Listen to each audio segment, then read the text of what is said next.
gurulah kepada alim zakir, alim yang berzikir qalbunya, ya. Dan ciri-cirinya biasanya orang alim ini punya guru ahli zikir, punya guru ahli zikir, dan biasanya mereka beradab hormat kepada guru-guru ahli zikir. Yang kedua, sufi jahil. Jadi ada sufi jahil, ada sufi yang arif. Sufi jahil pakaiannya pakaian sufi, tapi dia tidak mengenal hakikat kesufian. Cuma pakaian doang, gaya doang, kemana-mana bawa tasbih. Ya, kemana-mana gayanya gaya syekh, gaya Habib.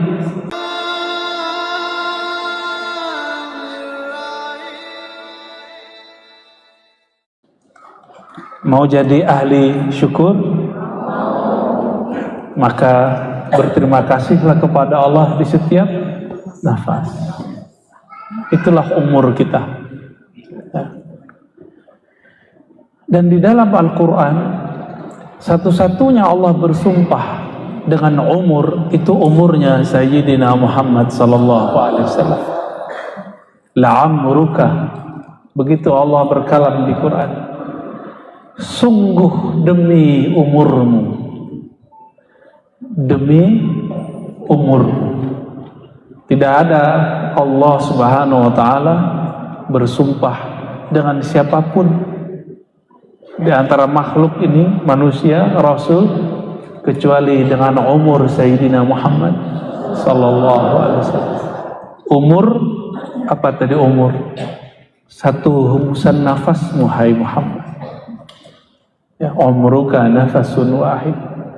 Maka jika mengikuti makna ayat itu, demi umurmu hai Muhammad, maka Imam Abu Madian mengatakan, demi satu nafas yang kau tarik, yang kau keluarkan, itu Allah bersumpah begitu, ya. Maka keluarlah kalimat ini. Apa kemudian kalau sudah sadar kita bahwa umur itu satu hembusan nafas, naik dan turun, masuk dan keluar. Fajtahid ayyakuna laka la alaika, maka berusahalah nafas itu nanti menjadi penolong, bukan menjadi, kalau lawan penolong apa? Bumerang. Jangan jadi bumerangmu. Oleh karenanya Sayyidatuna Aisyah menyebutkan dalam hadis yang sahih bahwa kana Nabi sallallahu alaihi wasallam yadhkurullah ala kulli ahyani. Baginda Nabi Muhammad sallallahu alaihi wasallam selalu ingat Allah di setiap nafasnya. Kulla ahyani. Ahyan jamak dari hin. Hin itu waktu. Waktu itu adalah nafas kita. Jadi Nabi nafas naik, nafas turun. Itulah zikir yang disebut zikir anfas. Beliau selalu ingat Allah ketika menarik, ketika mengeluarkan. Pernah rep-repan nggak? Kecekek lagi tidur. Siapa yang nyekek? Itu bukan kiriman dari siluman, bukan sihir. Tapi itu Allah lagi kasih pelajaran. Nih, kalau orang sulit napas begitu. Maaf, ada yang asma nggak di sini? Tuh yang asma. Bener. Kalau lagi sesek gimana? Nggak bisa napas. Ada yang kena pandemi kemarin, kena virus, rasanya sakitnya. Saya setiap pandemi ada berapa kali pandemi kemarin yang besarnya? 3. Tiga-tiganya Allah kasih saya hadiah. Hadiah nafas. Yang pertama, bangun-bangun kok sakit. Sakitnya bukan main. Ternyata Allah tegur saya. Dulu kami belajar namanya zikir nafas. ada tekniknya baca la ilaha illallah, tapi saya sudah lama nggak mengamalkannya. Maka malam itu ketika nafas sedikit kayak sakit, masuk sedikit sakit, maka saya tobatlah malam itu, zikir istighfar, sholat tobat. Setelah sholat kita amalkan zikir anfas itu. Setengah jam berkeringat, sembuh. Alhamdulillah. Pas datang pandemi yang kedua, dipakai itu nggak bisa lagi, tekniknya sudah lain lagi. Datang yang ketiga, begitu lagi, lain lagi. Ternyata setiap zaman teknik zikir boleh berubah, tapi zikirnya nggak berubah. Dari dulu zikir la ilaha illallah, ya benar nggak? Allah Allah, hu Allah, Allahu. Itu bukan lagu India ya, Allahu Allahu, bukan. Itu zikir. Lafaz Allah, coba baca Allah. Saya orang Sunda bacanya Allah. Ya, al itu bukan dia lam ketemu lam. Allah harus disambung, bukan mati dia. Allah. Ya. Secara huruf alif, lam, ha. Secara huruf 4 ya. Tapi ternyata lebih. Alifnya 1, lamnya 2. Setelah lam itu Allahnya panjang nggak? Allah, berarti sebenarnya ada alif, maka alif itu taruh di atas. Udah 4, ditambah hu, ya, hu itu nama Allah juga. Ya. Apa dalil hu nama Allah? Hafal surat Al-Ikhlas? Hafal, bener? Ayo kita tes ini hafalannya. Kul huwallah. Katakan dia huwa. Waw itu tambahan, aslinya hu. Maka Allahu, wawnya tidak ditulis karena di depannya sudah ada. Sedangkan hu aja nggak ada depannya, maka ditambahkanlah waw. Maka jika aslinya zikirnya dikembalikan, wawnya hilang. Hu Allah, hu Allah, hu Allah. Coba sama-sama. Hu Allah, hu Allah, hu Allah, hu Allah. Sekarang baca Allahu-nya hidupkan. Allahu, Allahu, Allahu, Allahu.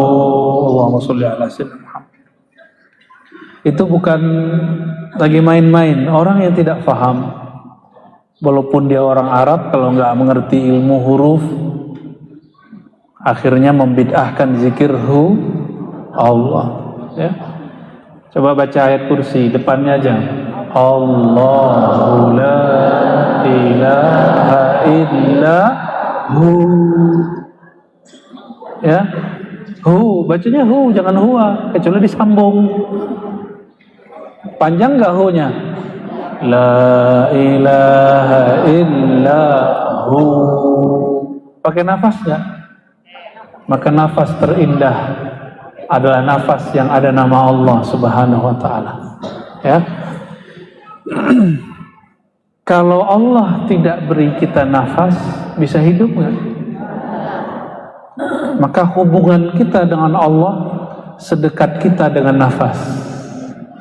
Coba nafasnya di mana? Kelihatan nggak nafasnya? Yang kelihatan hidungnya. Ya, hidung mah kelihatan, nafas mah nggak kelihatan. Yang kembang kepis paru-parunya, rusuknya, yang nafas nggak kelihatan. Nafas itu Allah gaibkan, ya. Maka berusahalah setiap saat mengisi nafas dengan nama Allah. Itu Allah senang sekali. Allah ridha kepada orang.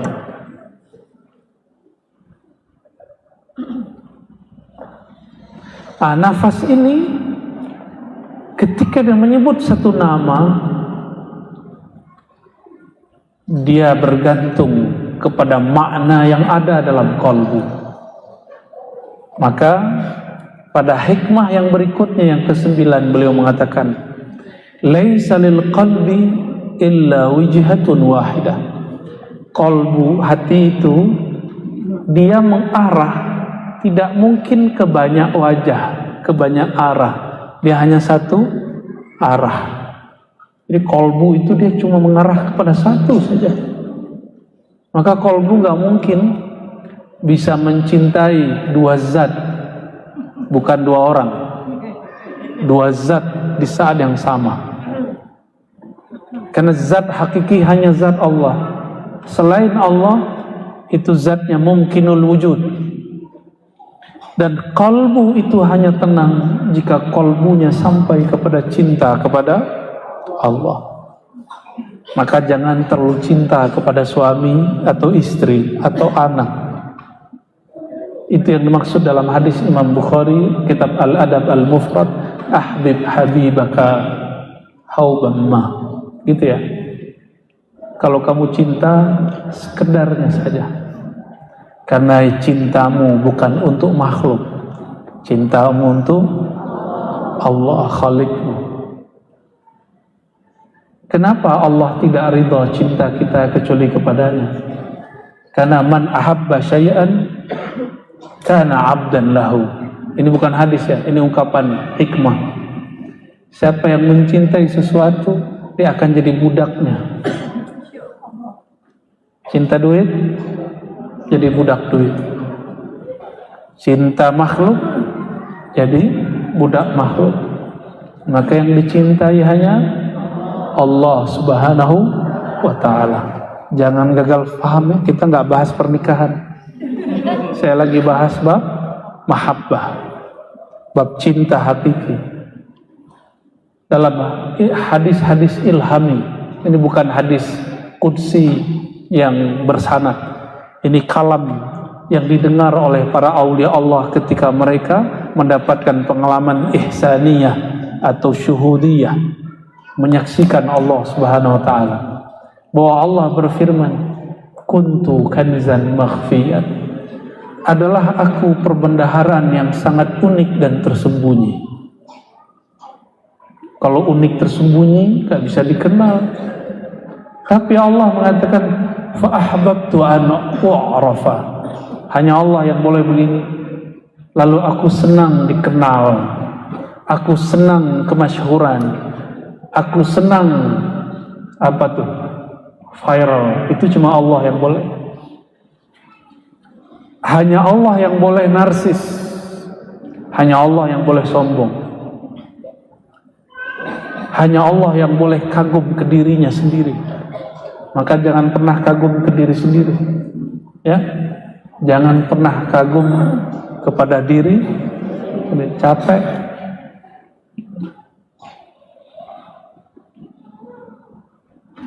Lalu disebutkan di situ, fa khalaqtul khalqa fa arafuni bi. Lalu aku ciptakan makhluk. Siapa yang pertama diciptakan Allah? Nur Sayyidina Muhammad SAW. Fa'arafuni bi, maka makhluk kenal aku karena aku mengenalkan diriku kepadanya. Makhluk kenal aku karena aku memberinya ilmu. Maka ulama tambah kenal kepada Allah, dia bertambah hilang rasa ilmunya. Apa kata mereka? Ini bukan ilmuku, ini ilmu Allah Subhanahu wa ta'ala. Jadi qalbu dia hanya menatap ke satu arah. Qalbu hakikatnya tidak dapat mendua. Kalau dunia aja, Allah saja, makhluk saja, khalik saja. Tapi kalau berhubungan dengan makhluk, dia bisa banyak. Cuma ketika Allah atau makhluk, pilih salah satu. Ingin hilang nggak lelah hidup? Ya, beneran. Ya. Apa kata Imam bin Athaillah As-Sakandari? anta hurrun mimman anta aisun anhu. Engkau akan bebas merdeka, hatimu maksudnya, pikiranmu bebas merdeka. Dari siapa? Dari objek apapun yang hatimu sudah terputus darinya.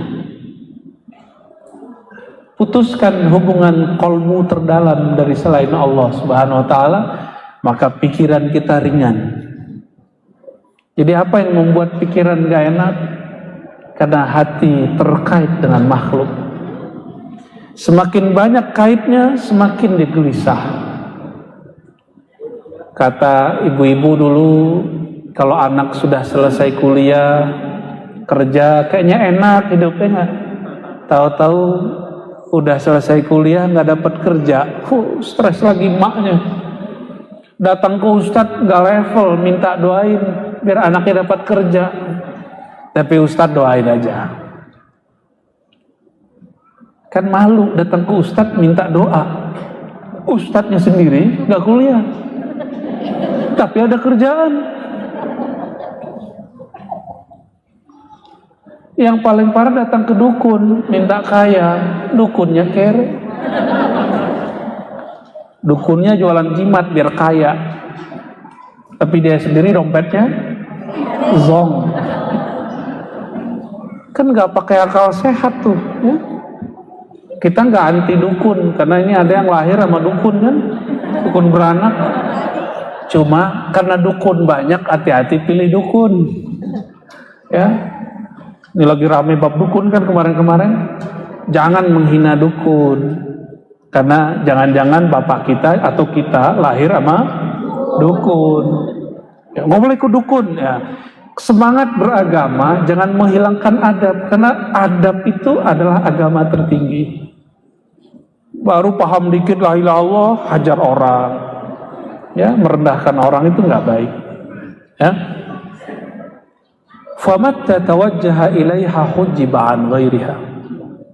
Setiap kali kolbu menghadap kepada suatu objek, maka dia terhalang dari objek yang lain. Jadi kolbu kalau sudah melirik sesuatu, dia akan terhalang dari sesuatu yang lain. Ini cara gampangnya, kalau lagi main game, anak-anak kita main game di handphone, sapa, nyautnya, nggak denger dia. Ya, jangan dibanting handphonenya, kasihan handphonenya, ya. Kenapa? Karena hati si anak sedang asik menikmati gamenya itu. Jadi sama orang yang sedang asik jangan dimarahi, tapi putuskan hubungan dia dengan benda yang dia sedang. Nah, maka anak-anak kalau ada makanan, minuman, ada mainan, yang dia pilih mana? Mainan. Kita sebagai orang tua mesti ngingetin anak bahwa dia perlu makan dan minum. Ada anaknya usus buntu, itu kurang minum karena dia asik bermain. Nah, jadi jangankan orang-orang dewasa, dari kecil kalau kita asik sesuatu kita meninggalkan yang lain, ya. Allah itu maha pencemburu. Jangan pernah kolbu melirik kepada selain namanya, ya. Jadi di kolbu kita mesti ada nama Allah. Maka bangun tidur yang diingat Allah.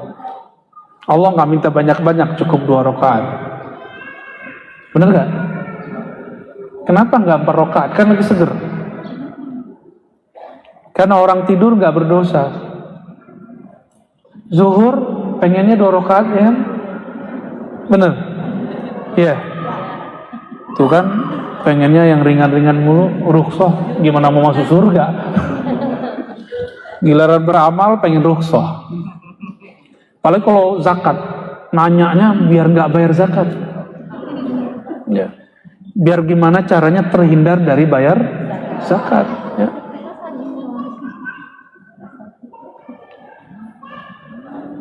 Iyyaka an tamila ila ghairillah fayaslubaka Allah Ta'ala ladzata munajatih. Salat subuh tadi nikmat atau masih ngantuk-ngantuk? Kayaknya ada yang jujur aja. Ya, ngantuk ya? Zikir pagi sore gimana?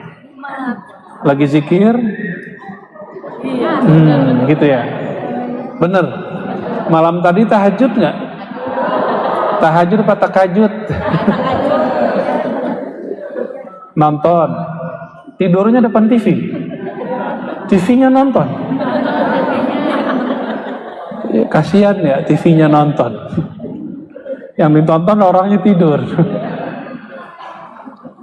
Kita kenapa tidak dapat menikmati zikir, wirid, munajat, tahajud?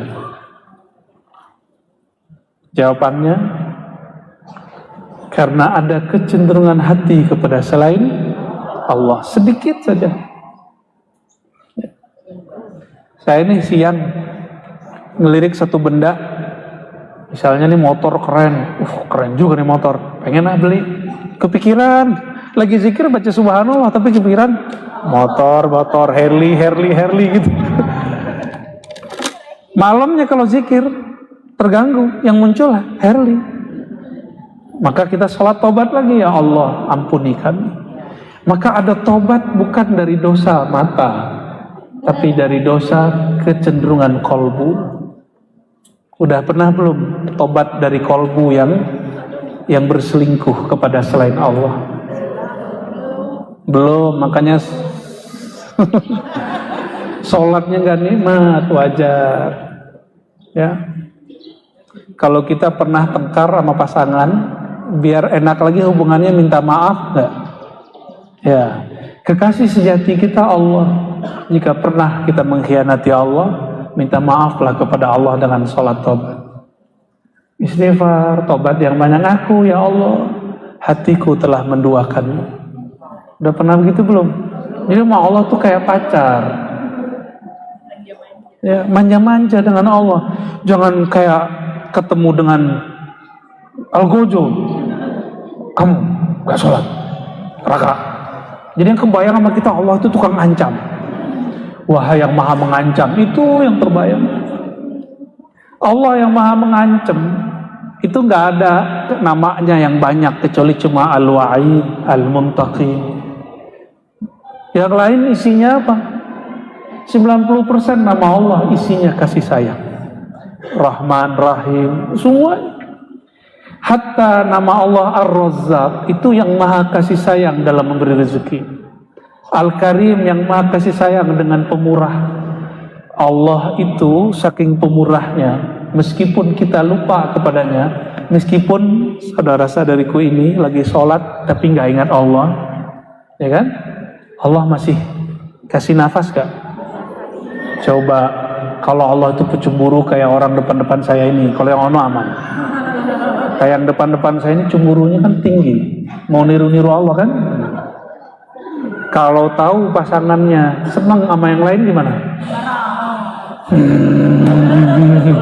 Ya, kalau Allah niru kita, mau kayak kita nggak karim, mungkin kita sudah hancur binasa dari dulu.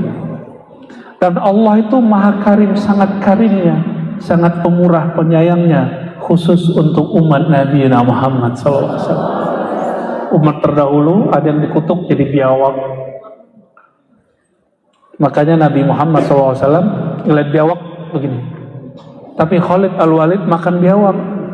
Biawak dibakar kayak sate, nyate biawak. Ada nggak sate biawak di Bandung? Ya. Khalid Al-Walid makan. Nabi ngeliatin, kok bisa ya Khalid makan, kira-kira begitu. Nabi geli. Ditanya oleh seseorang, wahai Rasulullah, kenapa engkau tidak makan biawak? Tapi biawak sono beda sama biawak sini ya. Dab apa namanya itu? Rasulullah SAW mengatakan, dulu ada umat yang dikutuk jadi biawak. Tapi sebelumnya sudah ada biawak. Biawak itu setelah beberapa hari mati. Berarti ada orang dikutuk jadi ada lagi orang dikutuk jadi kera. Tapi sekian hari mati. Jadi biawak dan kera hari ini bukan keturunan Yahudi ya. Jangan kemudian ketemu biawak, itu Yahudi, jangan begitu. Nggak boleh, itu rasis. Orang Yahudi itu ada yang Muslim, ada yang musyrik, ada yang ngikutin agama lamanya, ada yang ekstrim, ada yang pluralis, ada yang toleransi, macam-macam mereka itu, bukan satu. Ya. Jadi kenapa kelezatan munajat hilang? Kata beliau, iyyaka an tamila ila ghairillah. Jauh-jauh jangan sampai hatimu cenderung sedikit saja kepada selain Allah. Kepikiran kerja aja.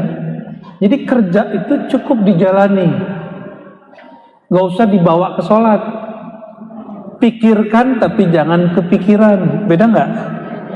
Kalau kepikiran tuh masuk ke hati, ke bawah mimpi. Teman kita naik, kita nggak naik. Teman kita laku, kita nggak laku. Teman kita viral, kita nggak viral. Apalagi ustadz, ini kayaknya ada para ustadz juga yang hadir nih.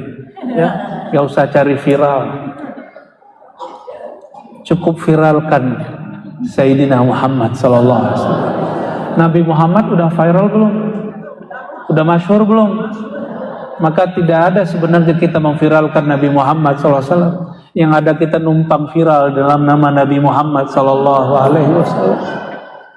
Numpang masyhur nama Nabi Muhammad sallallahu alaihi wasallam. Nabi Muhammad sallallahu alaihi wasallam tidak hanya masyhur di YouTube, tapi masyhur di alam lain. Alam medianya pohon, alam medianya batu, hewan-hewan, di langit. Itu Nabi Muhammad sallallahu alaihi wasallam terkenalnya bukan main. Jadi kita nggak usah buat terkenal sendiri. Menumpanglah dalam kemasyhuran Rasulullah sallallahu alaihi wasallam supaya kita dikasih syafaatnya. Ya. Makanya Rasulullah sallallahu alaihi wasallam, kalau orang terkenal, artis gimana kalau lagi makan? Ketemu fansnya gimana? Udah foto gitu kan? Sama. Nabi Muhammad SAW karena di zaman itu nggak ada foto, itu pohon-pohon nyapa Rasulullah, terus pohonnya diluk. Assalamualaikum ya Rasulullah. Coba orang Bandung disapa sama pohon. Besok-besok aku jadi nabi. Aku adalah nabi. Al-Bandungi, Al-Gadungi. Gadungan itu namanya. Nabi udah selesai, nggak ada lagi nabi setelah Nabi Muhammad sallallahu alaihi wasallam. Cuma dapat pengalaman batin dikit, udah ngerasa jadi wali. Tunggu dulu, pengalaman rohani itu bukan tanda kewalian. Wali itu artinya al-arif billah, orang yang kenal kepada Allah Subhanahu wa ta'ala. Udah kenal, kalau kenal gimana? Pernah masuk bandara, bandara luar negeri, terus kenal sama orang yang punya bandara. Kita diperiksa nggak? Di imigrasi nggak diperiksa. Dia teman-teman nih, masuk langsung. Imigrasi akhirat itu pimpinannya Sayyidina Muhammad sallallahu alaihi wasallam. Orang yang nggak kenal dan dekat kepada beliau sallallahu alaihi wasallam nanti lama diperiksanya. Terus ngaku-ngaku, ya Rasulullah, aku umatmu. Rasulullah SAW nanti nanya, umatku dari mana? Buktinya apa? Termasuk yang hidung-hidungnya agak mancung ke depan, mukanya agak brewok. Terus, ane Habib, ane zuriat. Rasulullah, ane zuriat ente, wa Rasulullah. Apa kata Rasulullah? Benar kamu zuriatku, buktinya apa? Nanti Rasulullah minta bukti. Apalagi hidung kita yang pesek-pesek ini, gimana mau aku zuriat Nabi Muhammad SAW? Ya. Kalau habaib bilang Nabi, hidung boleh, brewok boleh. Ya. Apalagi kalau kita muka-muka begini, nggak meyakinkan aku jadi Habib, jadi beb aja ya. Maka kita butuh penjamin. Butuh apa? Penjamin. Kami keluar dari Uzbek, teman saya pakai kopiah, tapi kopiah itu biasa dipakai sama orang Afgan atau orang Pakistan. Uzbek itu diapit oleh Rusia di utara, selatannya oleh Afgan. Afgan ini masih konflik. Teman saya pakai kopiah begitu. Kalau di kita kan biasa ya, tapi di Uzbek itu dianggap aneh. Saya pakai kopiah Uzbek, langsung lolos. 1 jam kita tunggu, teman kita ditahan di office. Kita lihat-lihat kok nggak muncul. Akhirnya teman kita yang bisa ngomongnya agak lancar tegas ngomong, mana my friend. Orang Sunda nggak bisa nyebut P ya. F ya. Akhirnya karena itu my friend, nah harus ada penjaminnya. Karena kita satu rombongan, oh your friend, oke, dikeluarin langsung, dikasih paspornya langsung. Harus ada penjamin. Sudah punya penjamin belum? Ketika masuk ke imigrasi alam barzakh, di sono ada jenderal malaikat namanya Munkar dan Nakir. Dia punya tongkat, macam-macam kita pung.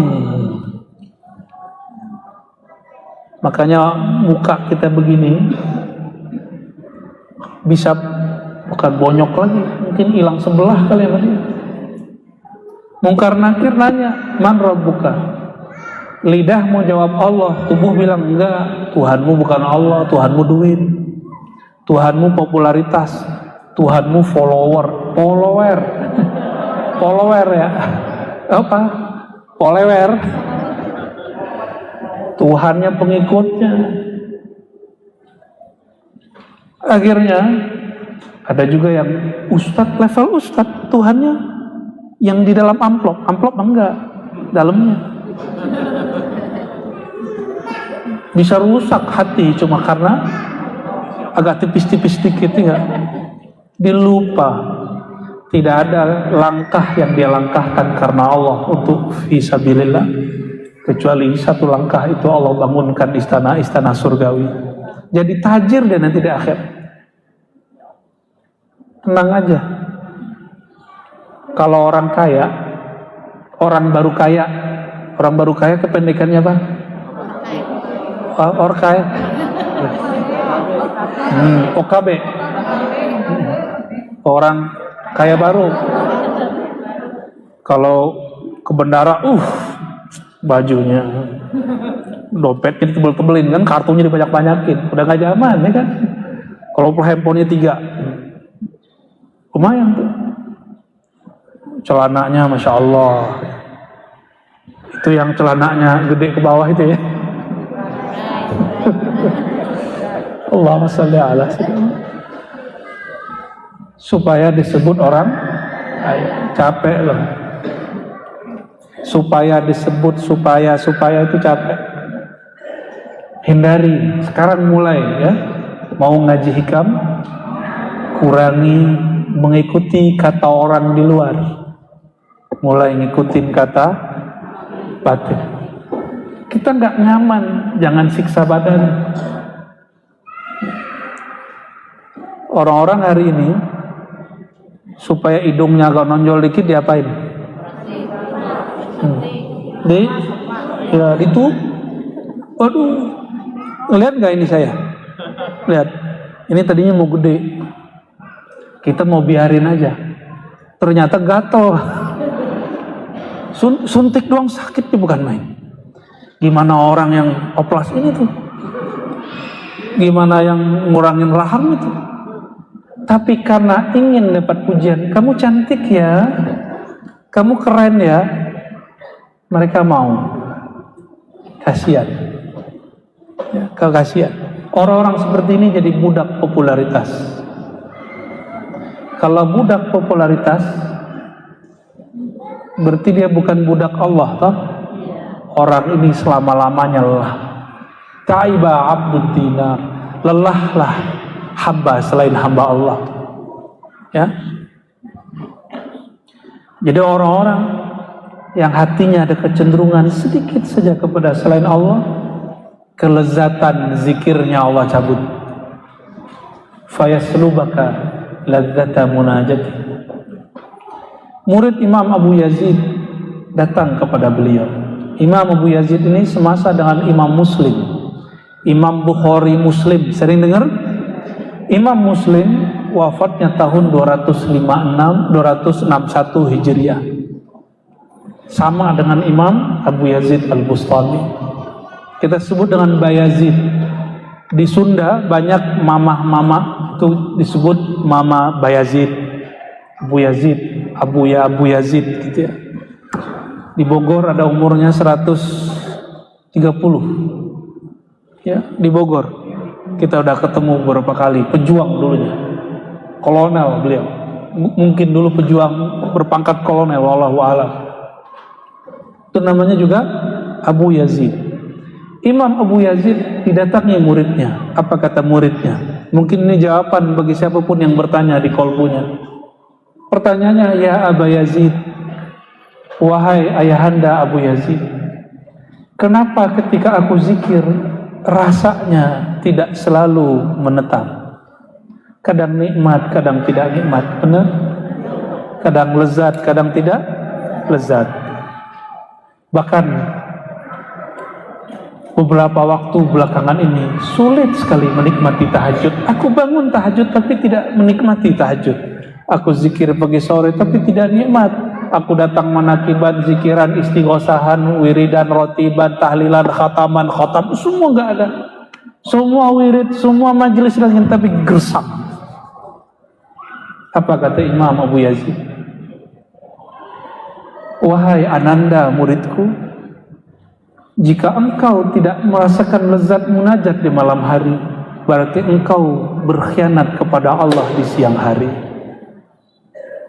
Mungkin hatimu pernah cenderung kepada selain Allah di pagi hari, di siang hari, di sore hari.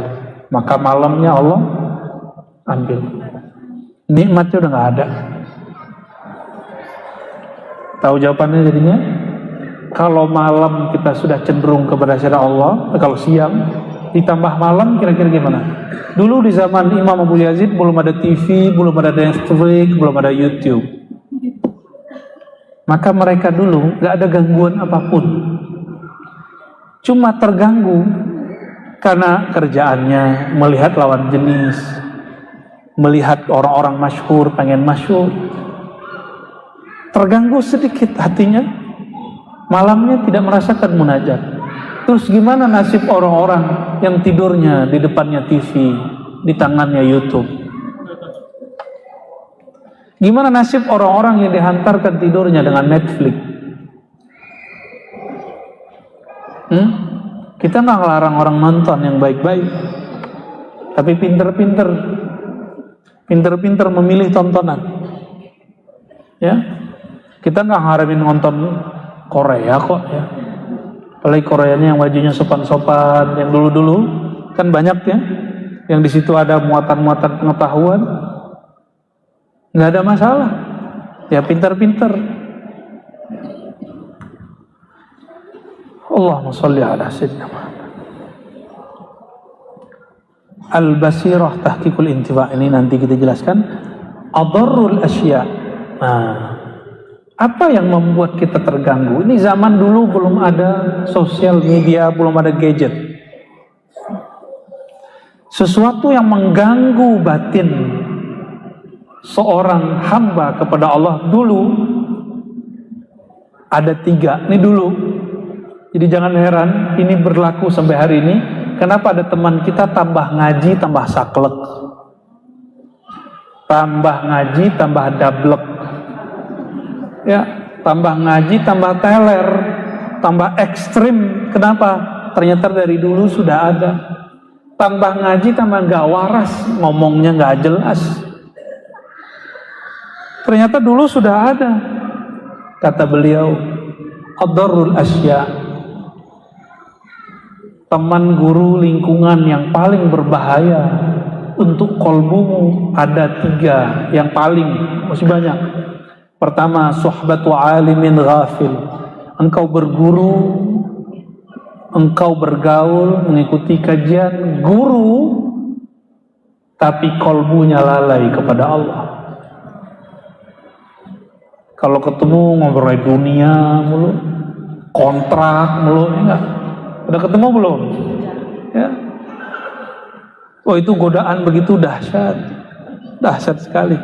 Doakan kami diselamatkan Allah, ya. Di surat Al-Kahf Allah berkalam, wala tuti' man aghfalna qalbah.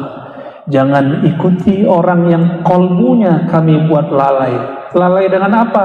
Mainan-mainan duniawi. Dunia itu la'ibun walahun, benar? Main-mainan, maka orang kemudian kolbunya teralihkan oleh mainan. Mainan ngitung duit itu asik gak? Bener. Nggak ada orang WA kita tapi seneng aja buka-buka WA, ya nggak? Nggak ada yang WA ngeliatin status orang di WA. Bener? Bener ya? Ya kita semua lah tuh ngaku aja. Sebelum ngaku ntar sama mungkar nakir ngakulah dekat. Allah itu lebih senang sama hamba yang mengaku dari hamba yang ngeles. Orang ngaku itu disebut dengan tawab, yang bertaubat. Taubat itu pilarnya, satu mengaku, yang kedua menyesali, yang ketiga berusaha menghentikannya. Itu disebut taubat. Apa aja taubat? Ngaku dulu, ngaku itulah istighfar. Ya Allah ampuni dosa mataku, dosa telingaku. Hari ini akang-akang AA matanya sudah liar belum? Atau liar? Udah. Nanti sholawat pasti nggak nikmat. Harus istighfarkan dulu sebelum sholawat. Kalau nggak nikmat nanti. Saya pernah mata ini nggak dijaga, mandang orang remeh. Paling ilmunya segitu doang. Jadi ujiannya mu'allim guru bukan maksiat syahwat semata. Di atas itu lagi ada ujian merendahkan orang. Makomnya paling segitu doang. Kayak kita makomnya tinggi aja ya. Habis itu kita sholawat nggak ada rasa. Sholat nggak ada rasa. Habis sholat mikir-mikir, ya Allah kenapa? Bertanya ke dalam hati, hati ngomong, kau tadi memandang seseorang yang alim, tapi engkau merendahkan kealimannya. Maka ada namanya bertobat dari merasa alim, merasa berilmu. Udah pernah belum? Bertobat dari merasa berilmu. Itu tobat saya tiap hari. Ya Allah ampuni aku karena merasa lebih alim. Maka cara saya menghindari debat. Hindarin debat. Insya Allah. Tapi kalau orang datang ke depan ya kita nggak nolak. Lo jual gua beli.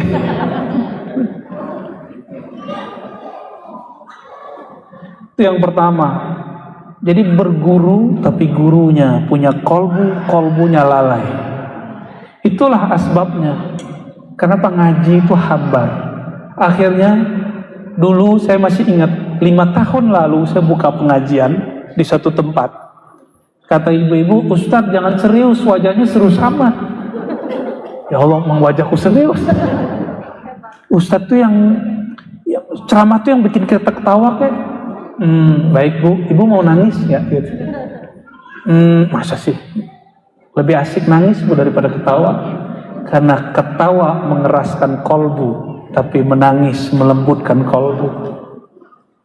Benar, kita ngaji hikam, penutupan hikam kita bawa zikir dan muhasabah. Alhamdulillah. Besok-besok nggak saya kasih tiap minggu, kasihnya sekali sebulan. Ya. Kenapa? Karena dulu ngantang begitu, biar dia rindu mencari ilmu zikir kemana-mana. Alhamdulillah, ya. Jadi nggak mesti ngaji itu ketawa-ketawa. Ngaji yang dahsyat itu yang bergetar di kolbu, merinding di bulu roma. Itu baru kajian yang mengingatkan kepada Allah Subhanahu wa ta'ala. Jadi lawan kebalikan ini siapa? Bergurulah kepada orang alim. Gak cukup alim, gak cukup bergelar, gak cukup disebut kiai ajengan. Dia kolbunya mesti makmur dengan nama Allah. Itu sebabnya guru-guru kami melarang kami dulu ceramah sampai kami sering berkholwat. Apa arti berkholwat? Di saat orang-orang sibuk dengan dunia, kolbu kita bersama Allah.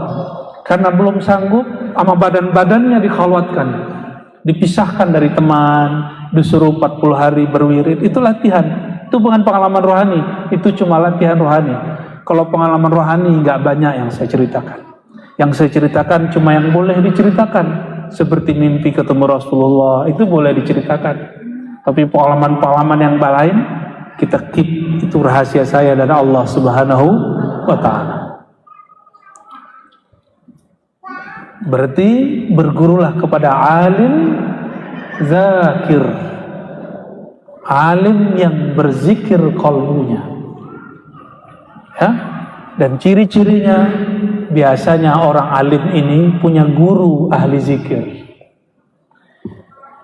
punya guru ahli zikir, dan biasanya mereka beradab hormat kepada guru-guru ahli zikir. Yang kedua, sufi jahil. Jadi ada sufi jahil, ada sufi yang arif. Sufi jahil pakaiannya pakaian sufi, tapi dia tidak mengenal hakikat kesufian. Cuma pakaian doang, gaya doang, kemana-mana bawa tasbih. Ya, kemana-mana gayanya gaya syekh, gaya habib. Tapi dia lupa dengan esensi. Sufi itu bukanlah gaya baju, bukanlah model sorban, bukanlah berapa puternya sorban. Yang di depan saya sedang merasa nih mantan nih. Duh, dia kalau punya sorban, Masya Allah, sepanjang dunia akhirat. Ya. Berapa tingkat tuh sorban antum? Setingkat 7 langit dan bumi. Naik angkot pakai sorban, Masya Allah, ya akhi, tabarakallah. Tapi itu pengalaman. Dia sekarang kalau ngeliat temannya begitu, dia senyum, mentertawakan dirinya sendiri. Bukan ketawain orang lain, ya, ketawain dirinya sendiri. Enggak apa-apa. Tapi saya punya guru mengharamkan pakai sorban di negeri yang nggak pakai sorban. Namanya Kiai Ali Mustafa Yaqub, imam besar Istiqlal yang lama, Allah yarham, yang sudah wafat, ahli hadis, S1 S2 di Saudi. Pulang-pulang nggak serbanan. Dulu saya kira ahli hadis tuh kemana-mana pakai gamis, pakai serban, terus wajahnya agak sangar. Ternyata ketemu Sarung Khan. Saya nunggu 4 tahun khatam baca kitab dengan beliau, gak pernah pakai gamis. Beliau ada cara diundang ke Maroko, pulang-pulang bawa gamis dari Maroko. Hari raya pakai baju koko, sarung Jawa, sarung Pekalongan. Luarnya pakai gamis mana? Gamis Maroko. Ya Jawa-Jawa juga, luarnya doang gamis. Terus ngomong beliau, anak saya waktu itu pakai gamis, namanya Hisham. Hisham, Mbah punya gamis belasan, gak pernah dipakai katanya. Padahal sekian tahun di Saudi. Dulu gak banget, saya ahli hadis tuh mesti bergamis. Ngimamin sholat mesti bergamis dulu. Ternyata baca Sahih Bukhari, Nabi punya pakaiannya 2 potong, atas bawahan. Maka baju begini bukan baju Kiai Jawa. Atas bawahan itu emang Nabi contohkan. Style fashion itu budaya, tapi menutup aurat syariat. Bisa bedakan? Coba ulangi. Style, model, apalagi fashion, apalagi tuh? Pesek. itu budaya. Tapi kalau nutup aurat itu syariat. Paham? Ya? Modelnya apa aja boleh. Yang penting nutup, tidak transparan, tidak ketat, tidak menyerupai lawan jenis di negerinya. Nah, di Arab kan juga ada gamis ibu-ibu, ada gamis bapak-bapak, ya enggak? Jangan salah pakai loh, ya. Jangan salah pakai baju gamis ibu-ibu, Pak. Allahumma sholli ala sayyidina. Sufi jahil, sufi yang cenderung kepada dua hal. Satu, performan. Yang kedua, kesaktian dan khayal-khayalan. Kesaktian dan itu bukan sufi. Jadi dulu di kampung istri saya itu kaget karena saya belajar tasawuf. Loh, kok suami mau belajar tasawuf? Nanti gila, nanti nggak mau makan muteh. Enggak, saya makan daging, hobi malah makan daging. Dulu hobi daging kambing, sekarang hobinya ikan mulu. Nggak tahu besok hobinya apa lagi. Ya, nggak ada tuh. Mutih dulu cuma 40 hari. Itu pun nggak mutih mutlak. Hari ke-21 kami makan daging. Karena tubuh kita kalau nggak makan daging lebih dari 20 hari, dia akan menggerogoti bagian sumsum tulang. Jadi bagi yang istilahnya orang yang makan sayur-sayuran itu, ya kalau nggak mau makan daging-daging merah, daging putih, yaitu ikan di hari ke-21. Ini pesan Maulana Imam Khalid Al-Baghdadi Ad-Dimashqi, wali Allah. Imam yang berpesan. Silakan dibuktikan secara kedokteran, mungkin ada pembuktiannya. Maka kami dulu kalau berkhalwat 40 hari, hari ke-21 kami sembelih kambing. Pesta kambing kita. Ya. Jadi ahli-ahli zikir tidak pernah mengharamkan makan. Mereka hanya membatasi dirinya untuk makan. Ada seorang ulama di zaman salafus soleh nggak mau makan gandum atau nasi zaman ini, apalagi kebuli, apalagi makan nasi liwet, udah masaknya lama. Dia makannya roti-roti yang halus, tidak perlu diolah banyak, langsung makan, lalu diambil tasbihnya. Ditanya oleh muridnya, wahai tuan guru, kenapa engkau tidak makan seperti kami makan? Apa jawaban beliau? Jika aku mengikuti gaya kalian, nanti wiridanku ketinggalan. Ternyata ini imam 24 jam dia nggak zikir dengan lisan, itu cuma buang air, mandi, dan makan 2 kali sehari. Kita makan berapa kali sehari? 3. Cemilannya? Katanya mau diet, ya nggak? Sufiyun jahil, orang yang cari-cari kesaktian. Ya, itu bukan sufi. Amalan ini dapat ini, itu bukan sufi. Sufi itu apapun amalannya, tujuannya ingin mendekat kepada Allah Subhanahu wa ta'ala, itu baru sufi. Bukan pakaian. Maka hati-hati kalau duduk ketemu di jalan orang-orang baju kaos, siapa tahu hatinya hati sufi. Ya. Sebagaimana saya juga tidak selalu mengagumi orang berpakaian ustadz. Saya juga berhati-hati kepada orang berpakaian tidak berpakaian ustadz. Siapa tahu kalbunya lebih ustadz daripada kita, lebih ajengan daripada kita. Ya, mulai hati-hati kita. Yang terakhir kata beliau, hati-hati dengan wa'izun mudahinun, orang penceramah yang membual, yang banyak minyak-minyaknya. Kalau bahasa aslinya mudahin itu yang terlalu banyak bumbunya, terlalu banyak ketawa-ketawanya, atau terlalu banyak bawa cerita-cerita palsunya. Dulu masih ingat nggak zaman ada majalah-majalah orang bangkit dari kubur?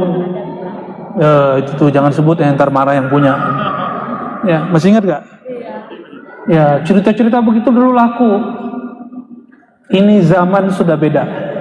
siapapun yang Allah takdirkan menjadi muallim, guru, ustadz ajengan, mulai ngajar pakai kitab, nggak usah malu. Kalau mau bawa kitab, beli tablet.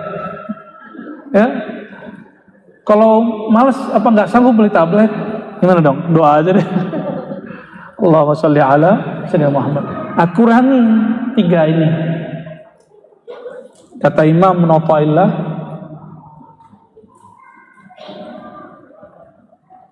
la tashab, tidaklah usah engkau bergaul, berguru, sohbet dengan orang la yadullu ala Allahi maqaluh, yang kata-katanya tidak membimbingmu kepada Allah, tapi malah membuat hatimu tambah keras. Hari ini banyak orang tambah hijrah, hati tambah keras, tambah tengkar dengan pengurus masjid, masuk masjid jadi juri, merhatiin celana orang. Kasihan ya. Tanpa hijrah, tambah jauh dari saudara-saudaranya. Apa kata orang tuanya? Jangan ganggu kami, ini amalan orang tua kami.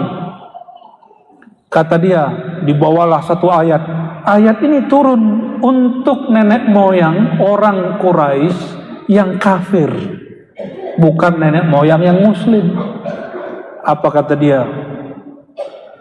Idza qila lahum ittabi'u ma anzalallahu qalu bal nattabi'u ma wajadna 'alaihi aba'ana. Dipakai ayat di surat Luqman, surah Al-Baqarah, untuk orang kafir, digunakan untuk nenek moyangnya muslim.